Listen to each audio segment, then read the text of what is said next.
Le quiero agradecer infinitamente a la diputada federal Julieta Ramírez que nos acompaña el día de hoy para hablar justamente sobre cómo se va a construir una unidad, cómo le van a hacer desde Morena. Quiero recordarles, ella fue muy pública, como muchos legisladores lo fueron, en a quién apoyaba, ¿no? Y la diputada Julieta tenía su corazoncito con Adán Augusto. Y hoy Adán Augusto, así como Monreal, que también hablaremos de Ricardo Monreal, se vuelven los coordinadores, ¿no? Son los dos se convierten en coordinadores ya de todo el proyecto que emprende Claudia Sheinbaum, son pues los coordinadores para apoyar a los comités de la defensa de la transformación. Y hubo un evento el sábado organizado por Adán Augusto y su equipo titulado Unidad y Lealtad. Entonces, creo que es también muy importante escuchar a todas estas voces que forman parte del partido, pero que quizás al inicio ellos le apostaron por alguien más y hoy le están apostando a la unidad y hoy le están apostando a el movimiento. Así que, Julieta, te agradezco mucho. Entre que nos hacía vuelos o no vuelos, pero aquí estás y ya sabes, para mí es un placer escucharte. ¿Cómo estás, Julieta?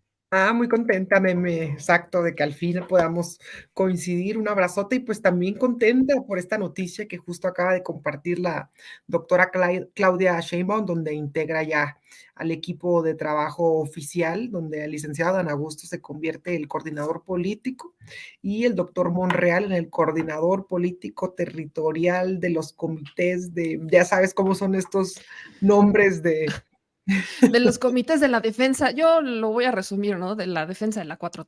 Creo que Así es, sí, sí, está sí. más fácil para todos. Coordinador territorial operativo del enlace del terreno, en fin, ya sabes, pero muy contentos. Julieta, platícame cómo ha sido o sea, todo este proceso desde tu experiencia, ¿no? Desde el momento cero, vámonos un poco hacia atrás, para que también la audiencia sepa, Ujú, porque estamos escuchando obviamente a una corriente, a un grupo que tiene mucha razón y muy legítimo en apoyar a un Marcelo Ebrard, ujú. pero ese ruido que están haciendo pudiera llegar a deslegitimar lo que otros hicieron con otros candidatos, no necesariamente con Claudia Sheinbaum.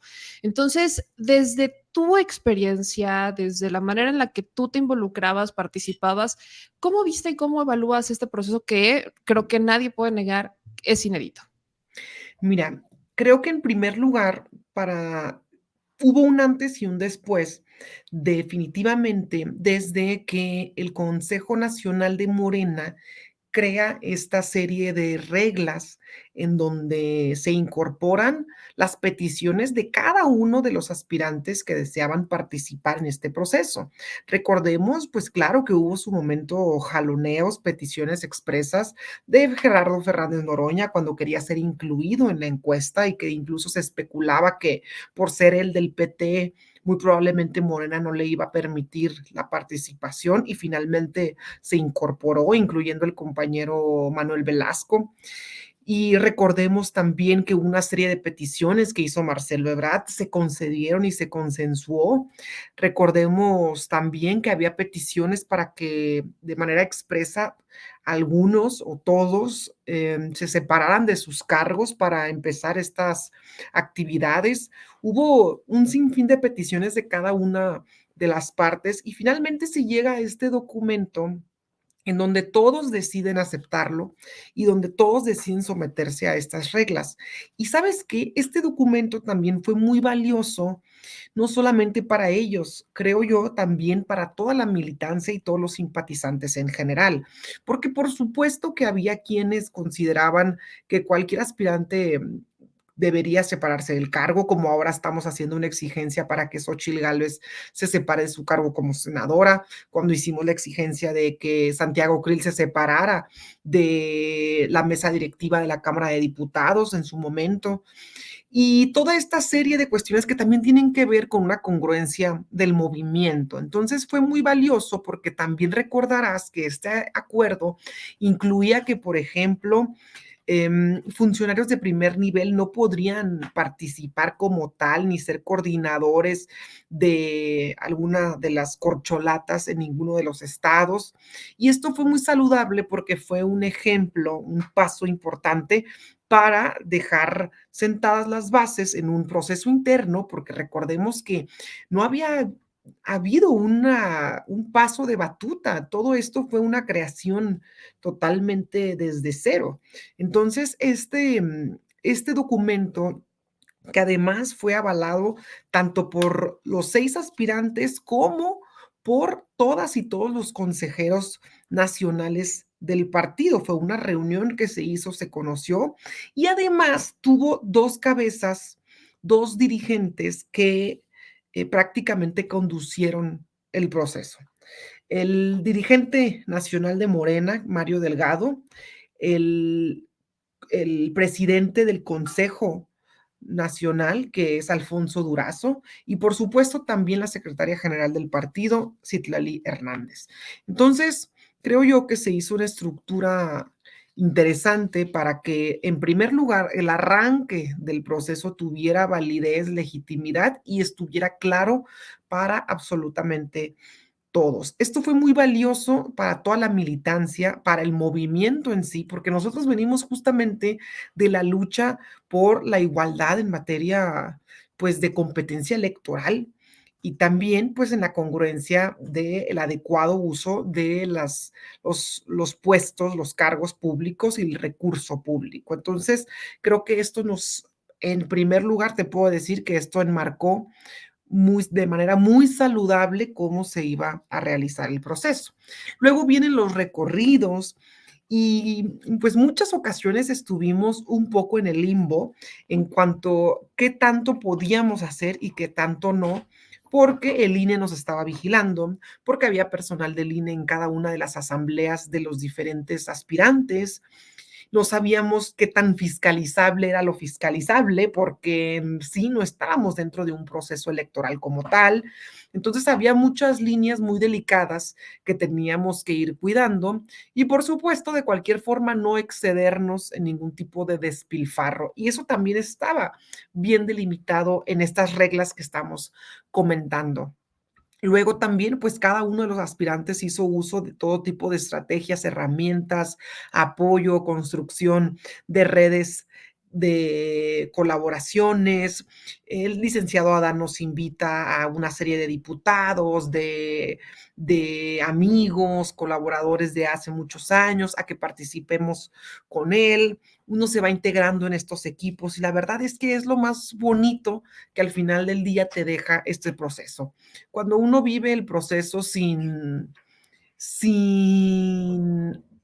bueno, cuando uno vive el proceso sin entendiendo que la competencia es allá afuera, pues te dedicas a disfrutar el proceso, a aprender dentro del proceso y, por supuesto, a aprenderle todo lo que puedas a los que están dirigiendo, el momento y también a las corcholatas, que déjame decirte que todos tienen una trayectoria fascinante que que realmente podemos aprenderle. Imagínate tu servidora, pues, una diputada federal joven, claro que es sumamente valioso poder acompañar en los recorridos a un posible aspirante a la presidencia de la República. Estamos hablando de palabras mayores. Entonces, todo esto es sumamente enriquecedor, recorrer todo el país, conocer, entender, ¿sabes qué? Lo más importante, que al final del día todos y cada uno de los aspirantes hicieron exactamente lo mismo, recorrer, reunirse en plazas públicas, platicar con la militancia, platicar con los simpatizantes, ¿para qué? Para difundir los logros de la 4T. Al final del día, el día anterior, justo el día que se dieron a conocer los resultados, preguntábamos a cada uno de los diputados, ¿qué sientes? Porque se respiraba un ambiente de emoción, incluso de tensión, de expectativa, de sorpresa, ¿qué va a pasar?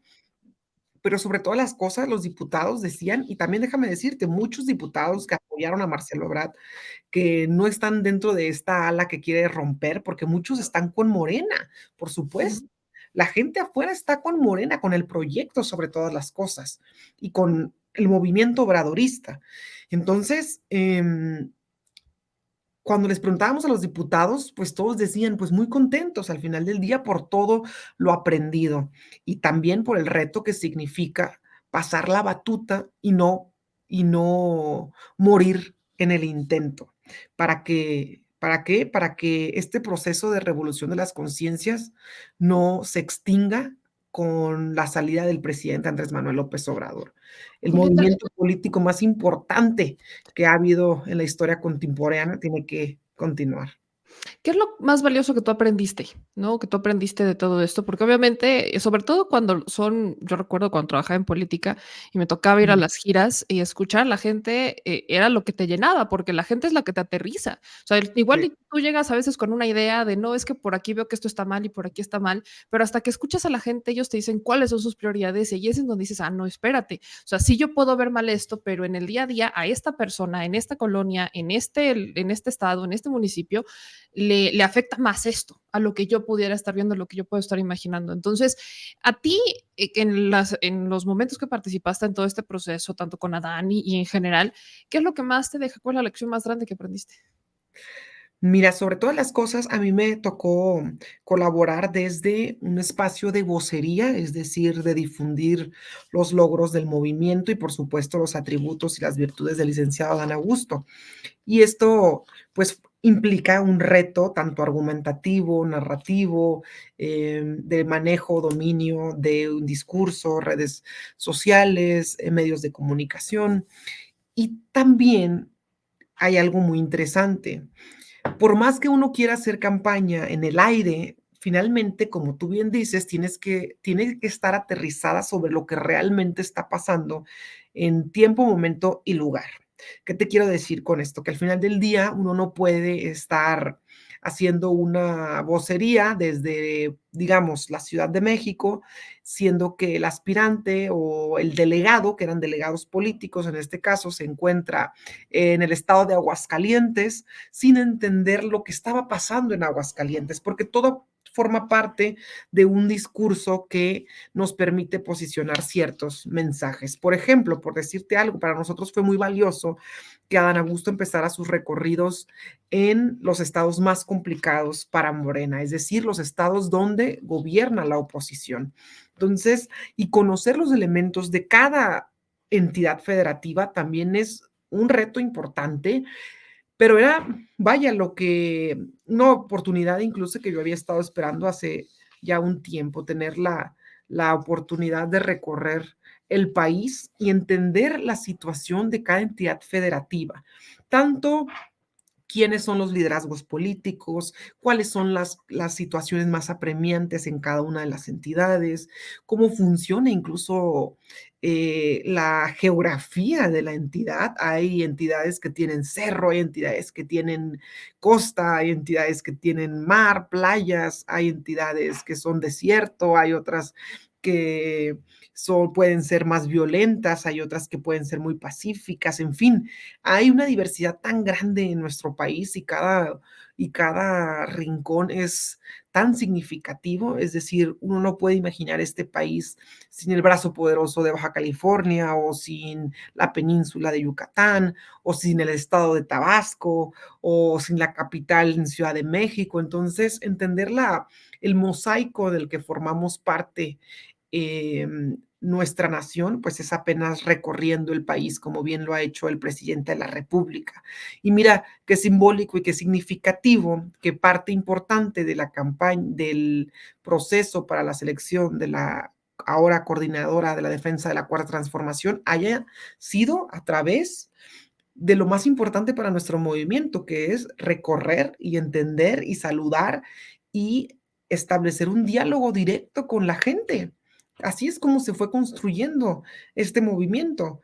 Y directamente en las comunidades, en las zonas más alejadas, vimos a todos los aspirantes recorrer los últimos rincones de este país y visitando los lugares más simbólicos en cada una de las entidades, reivindicando la historia también de nuestro país. Vimos a la compañera Claudia Sheinbaum en lugares muy simbólicos en Oaxaca, reivindicando también la figura política del presidente Benito Juárez.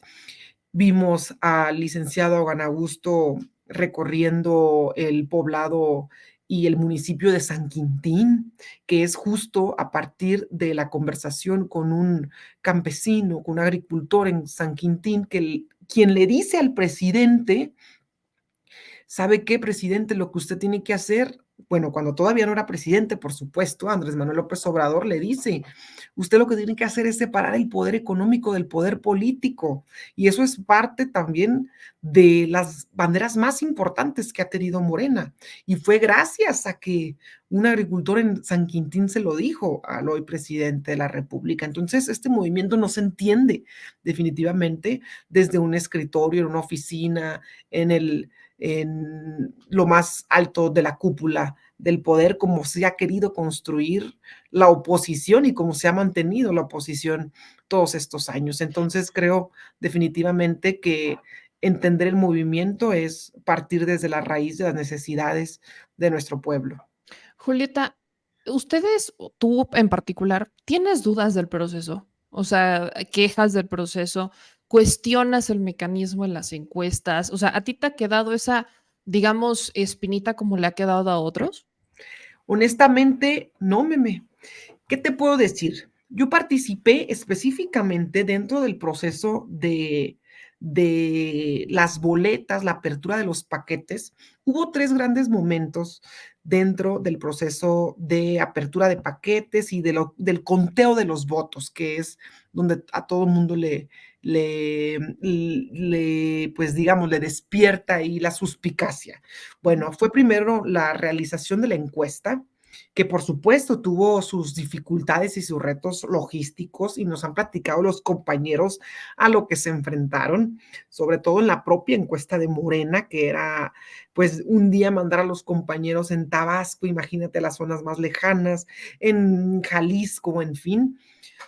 Hubo otro momento en donde fue solamente la apertura de los paquetes llegaban y nosotros íbamos revisando que el paquete viniera en buenas condiciones, es decir, que no se viera alterado el paquete.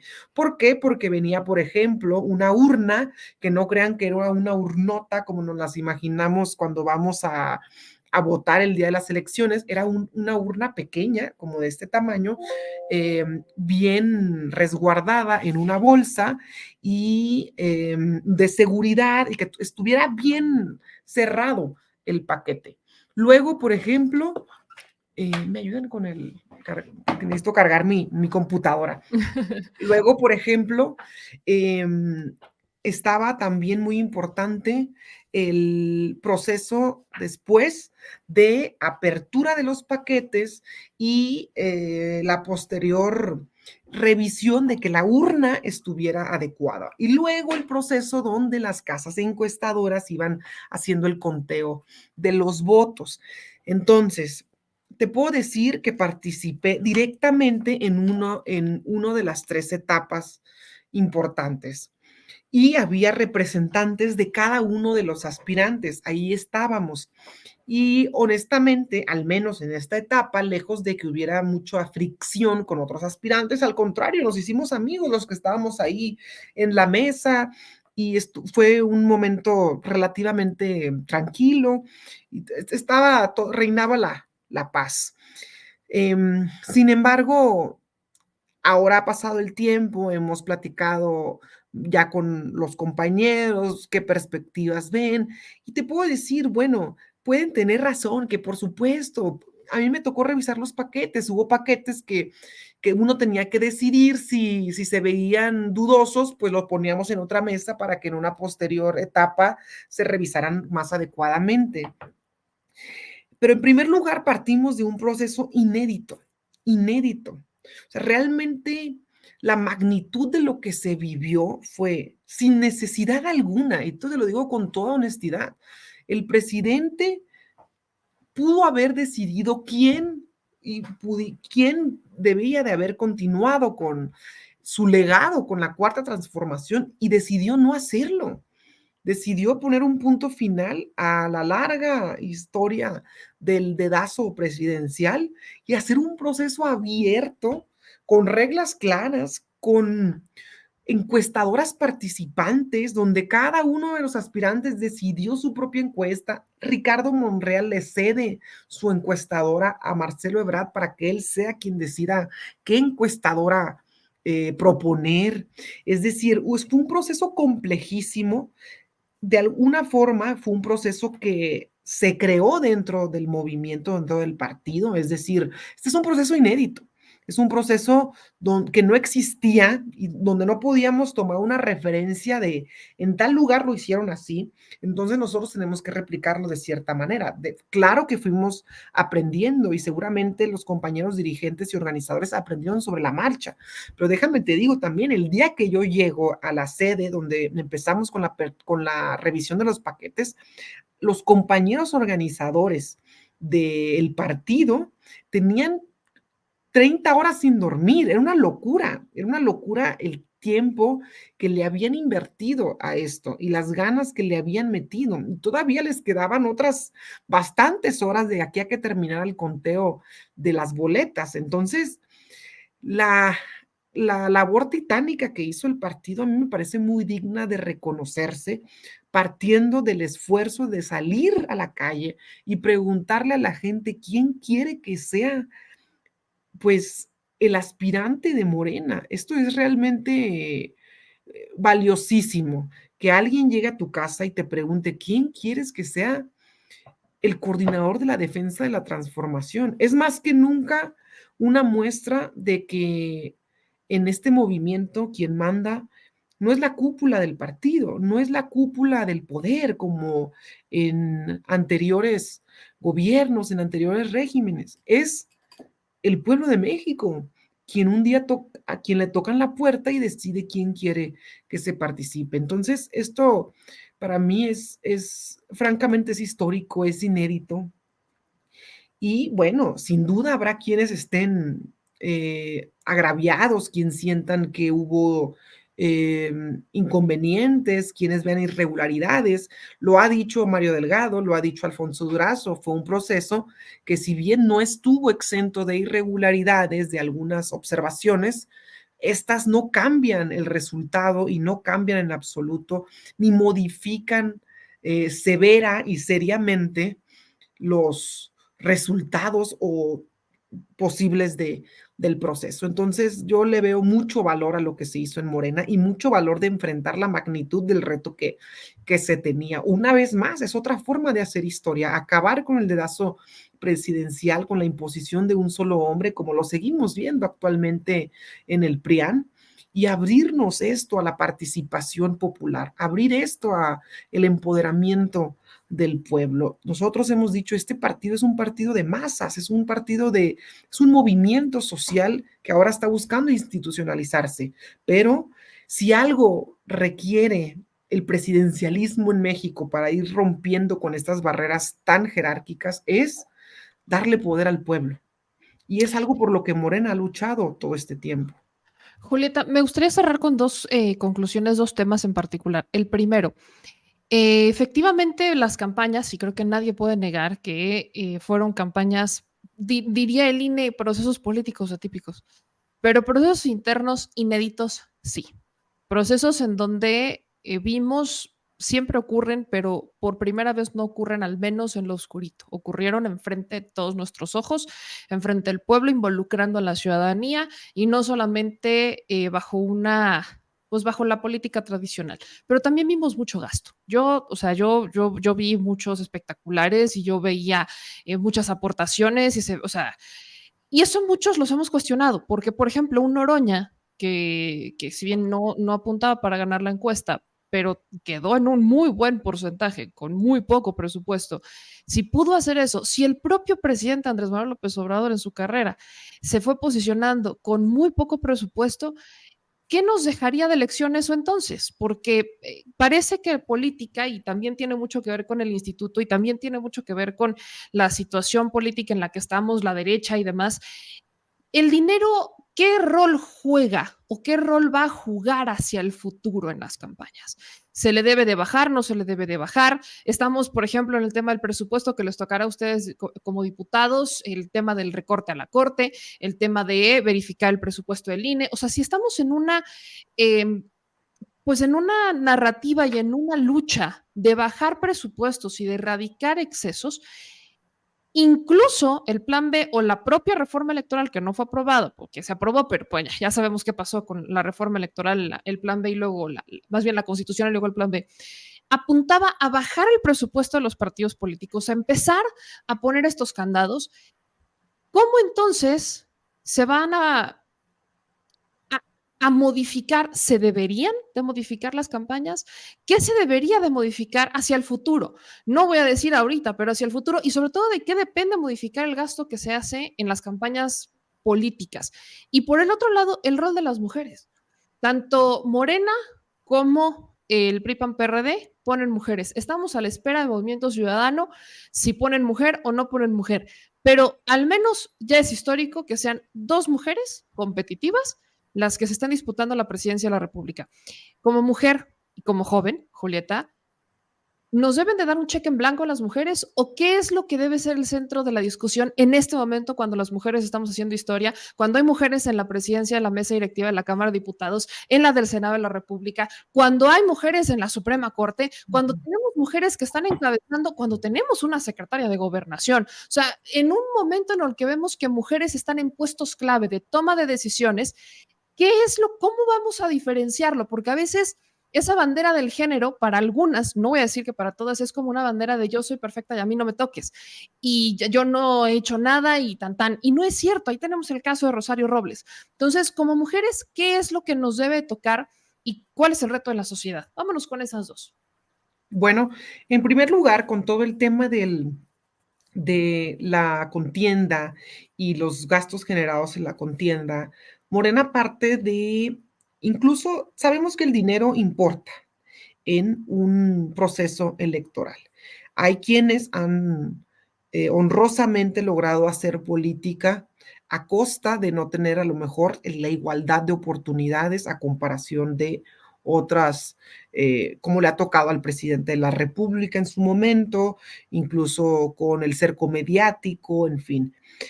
Tan es así que para el partido, de hecho, fue muy importante que hubiera una base para que todas y todos los aspirantes tuvieran una igualdad de oportunidades en cuanto al recurso económico que pudieran utilizar dentro de estos 70 días de recorrido. De ahí que se destinaron 5 millones para cada uno de los aspirantes que pudieran utilizar para este tipo de actividades y financiar sus recorridos.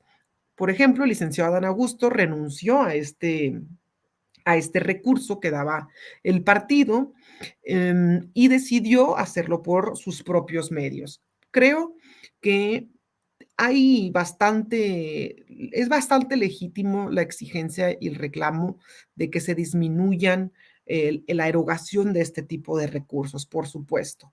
¿Qué fue lo que sucedió y qué fue lo que nos enfrentamos en muchas ocasiones, incluso en perjuicio del propio aspirante? Porque esto me tocó vivirlo. Por ejemplo, llegábamos a algún municipio y a lo mejor algunos compañeros, compañeras interesados, simpatizantes también de el aspirante, pues aportaban y compraban algo, compraban a lo mejor una, comida, vestían muy bonito el evento, e incluso para nosotros era un poco peligroso porque decíamos, oye, pues muchas gracias, pero es que nos estás afectando un poco más de lo que nos beneficia, porque si el INE llega y ve que contrataste una banda aquí para que nos ayudara y estuviera con nosotros, pues va a salir peor. Eso nos enfrentábamos muy constantemente. Lo mismo fue también con los espectaculares. Hubo quienes deseaban apoyar a X o Y persona y subían espectaculares y a veces teníamos que estar buscando quiénes eran para pedirles que si no estaban bien justificados, por favor los bajaran porque lamentablemente iba en contra del propio aspirante. Incluso en nuestro caso hubo muchos deslindes que teníamos que estar haciendo de cada uno de los espectaculares que no eran propios de, en este caso, el licenciado Dan Augusto, porque resultaba un prejuicio para nuestra, pues para sus recorridos. Entonces, a veces también te puedo decir, hubo quienes teníamos que, por el furor que generaba todo esto, por la alegría, por las ganas de participación de muchas personas, porque Morena incluye a todos, ¿eh? No incluye nada más a los a quienes estén más marginados y participen, no, incluye también empresarios, participaban todo tipo de personas de todos los niveles sociales que desean contribuir y apoyar de todas las maneras posibles. Entonces, esto era también un reto y por supuesto teníamos que hacer los deslindes, las peticiones para que dejaran de subir espectaculares y siempre también, como bien lo comentas, con toda la sinceridad y la legitimidad en el reclamo de que esto debería no verse pues como un despilfarro, porque es justo lo que criticábamos nosotros con anterioridad. Entonces también hubo voces dentro del movimiento, y las seguirá habiendo, que pues luchan y luchamos porque no exista un pleito de quién gasta más dinero en ese tipo de procesos. Y ahora bien, en cuanto a la participación de las mujeres, en primer lugar, yo creo que han sido valiosísimas aquí las leyes que se han aprobado dentro de la Cámara de Diputados, porque esto es lo que nos ha verdaderamente garantizado nuestra participación política.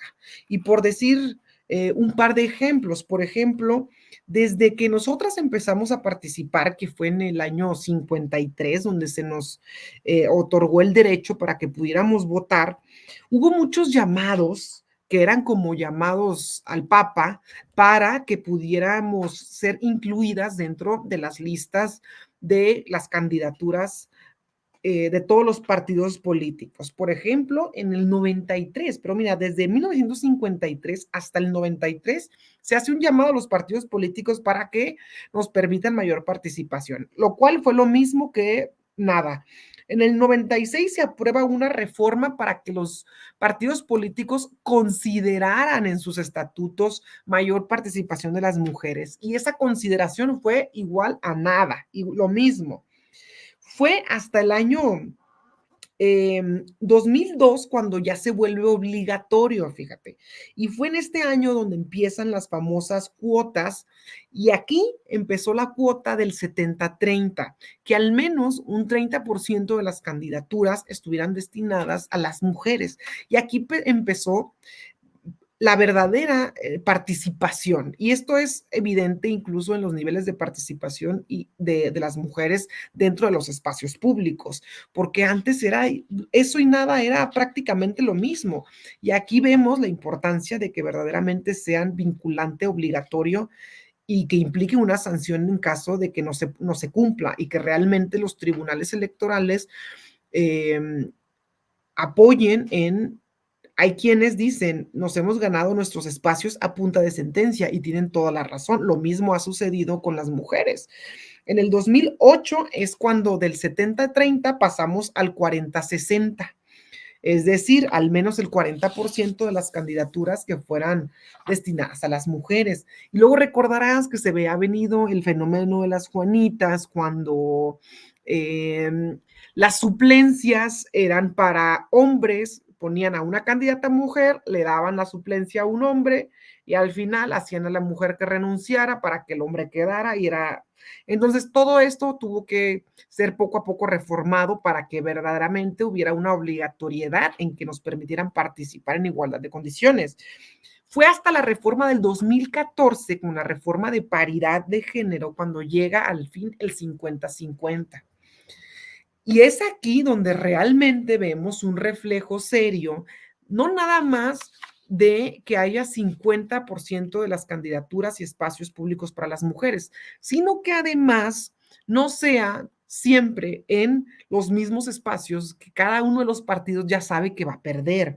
Por ejemplo, uno como partido político sabe perfectamente en qué zonas le va bien, en qué zonas no le va tan bien, de acuerdo a nivel de ingresos, clases sociales, etcétera. Entonces, también ahora se busca que la participación de las mujeres sea en condiciones en donde realmente pueda ganarse, no nada más que nos manden a competir en donde ya tienen perdido el espacio. Y luego, en el 2019, ya con Morena, se aprueba la famosa paridad en todo, que es que ahora sí las mujeres podamos participar 50%, pero en todos los niveles de gobierno, tanto en los gabinetes estatales, los gabinetes paraestatales, los ayuntamientos, los organismos autónomos, municipios indígenas, todo tipo de diputaciones. Y esto se ha visto inmediatamente reflejado, por supuesto, en la participación de las mujeres en la Cámara de Diputados, en el Senado, es decir, tampoco es como que por obra del Espíritu Santo, ni por obra de que no estuviéramos lo suficientemente organizadas anteriormente. Esto es gracias a la lucha totalmente de las mujeres por su propio empoderamiento, gracias al movimiento feminista que ha sabido conquistar estos espacios, pero no ha sido porque nos los hayan regalado nadie, sino han sido espacios conquistados a, a base de mucha lucha. Fíjate, hasta el 2018, perdón, hasta el 2021, antes de este proceso electoral que ha sido el más grande de la historia hasta el momento, hasta el 2021, el 98% de las gubernaturas habían sido ocupadas por hombres, el 98%, o sea, solo 2% de las gubernaturas en toda la historia de nuestro país había sido ocupadas por mujeres. Y 25 estados del país en el 2021, 25 jamás habían tenido una mujer como gobernadora. Y tú recordarás, Meme, que en ese año se emitió un lineamiento del INE y fue Morena el primer partido que dijo, va a haber paridad en la distribución también de las candidaturas a los gobiernos Sí. estatales. Todavía hay muchas personas que no les gusta esta parte, pero creo bastante que los resultados que hemos dado las mujeres han generado, pero muchísimos beneficios. Por ejemplo, yo veo ahora participando a mujeres jóvenes, veo a muchas personas jóvenes participando, veo a muchas mujeres indígenas participando, veo a muchas madres de familia participando. Antes era prácticamente imposible que una mujer con su bebé diputada pudiera venir aquí a la Cámara de Diputados y ahora es muy bonito porque es el reflejo de la sociedad. En realidad, la Cámara de Diputados representa al pueblo. ¿Y quiénes son el pueblo? Mujeres, hombres, grandes, pequeños, chicos, medianos, indígenas, migrantes, personas de la diversidad. Todos somos el pueblo y en la misma igualdad deberíamos estar, en la misma diversidad debemos estar representados. No podía ser la misma cúpula de siempre dirigiendo los destinos de este país, que además, déjame decirte, cuando yo estaba muy jovencita, mucho más que ahora, pues decía, mira, le podré echar ganas a la vida, y te lo digo de ya como experiencia para concluir, decía yo, bueno, le puedo echar muchas ganas a todo esto, pero ¿quiénes ejercen el poder? Por lo general, hombres de más de 40 años, de familia de dinero, de familia de negocios y de familia de apellido político. Y cuando yo me veía al espejo y decía, yo no cumplo con todos esos requisitos, definitivamente quedo excluida de la vida política de mi país. Y honestamente uno no puede soñar lo que no ve. Y yo jamás imaginé poder estar en estos espacios porque nunca había nadie como yo haciendo política, sino hasta que empiezan a llegar figuras que empiezan a participar acompañando al presidente López Obrador. Fue cuando empiezo a ver personas que se parecen a mí haciendo política en mi ciudad, en mi municipio. Y es cuando levanto la mano y digo, "Oye, a mí me gustaría ayudarle a tal persona a participar, pero de lo contrario estábamos eternamente destinados a no ocupar ningún espacio que significa que el día de hoy, si una mujer joven puede ocupar esto, significa que también los jóvenes que están estudiando pueden ver a un joven y decir, miren, entonces yo también puedo. Y de lo contrario, estaban como tu servidora pensando que eso no era para ti o que simplemente no podías pertenecer a esto. Y la vida pública debe ser cada vez más pública y pertenecernos a absolutamente todos. Yo celebro muchísimo la, el movimiento feminista y la lucha de las mujeres por ocupar espacios públicos. Lo único que difiero, lo único es que si tenemos una contienda el otro año, en el 2024, que va a estar definida, sí, muy probablemente entre mujeres, no dejan cada una de representar un proyecto político muy claro y muy definido. Es decir, no es nada más una contienda entre mujeres las del próximo año.